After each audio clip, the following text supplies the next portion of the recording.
Love Australia. Today we are visiting one of the most interesting historical attractions in Jervis Bay, the Jervis Bay Maritime Museum in Huskisson. This museum is home to a remarkable piece of Australian maritime history, the historic Lady Denman Ferry. As you walk through the museum grounds, the first thing you notice is the large wooden ferry resting inside a protective structure. This beautiful vessel is the Lady Denman, one of the famous Sydney Harbour Lady class ferries that once transported thousands of passengers across the busy waters of Sydney Harbour every single day. To truly appreciate this ferry, we need to go back in time to the early 20th century. In the early 1900s, Sydney was growing rapidly. People lived in suburbs all around the harbor, but there were very few bridges connecting these areas.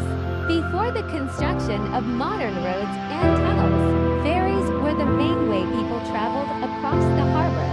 Workers, families, and tourists relied on ferries every day to travel between different parts of the city. That's where vessels like the Lady Denman became incredibly important. The ferry was built in 1912 and became part of the famous. These ferries were known for their elegant wooden design, strong construction, and ability to carry large numbers of passengers safely. The Lady Denman was specially designed to navigate the busy waters of Sydney Harbour.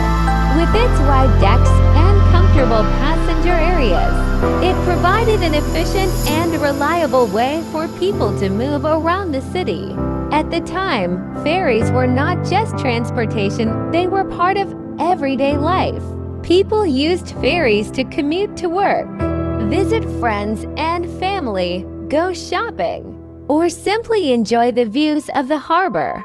Imagine standing on the deck of the Lady Denman more than 100 years ago, feeling the cool sea breeze and watching the city skyline of Sydney slowly pass by. For many passengers, ferry travel was a normal part of their daily routine. Over the decades, the ferry continued to operate and witness huge changes in the city. Sydney grew bigger, bridges were built, and new transport systems were introduced. One of the most important moments in Sydney's transport history was the opening of the Sydney Harbour Bridge in 1932. The bridge connected the northern and southern parts of the city, reducing the need for some ferry services. However, ferries like the Lady Denman continued to operate and remained an important part of the harbor transport system. For many years, the ferry carried passengers safely across the harbor. It became a familiar and beloved sight on the water. But by the late 1970s, technology and transport systems had changed significantantly. New ferries made from steel replaced many of the older wooden vessels. Eventually, the Lady Denman was retired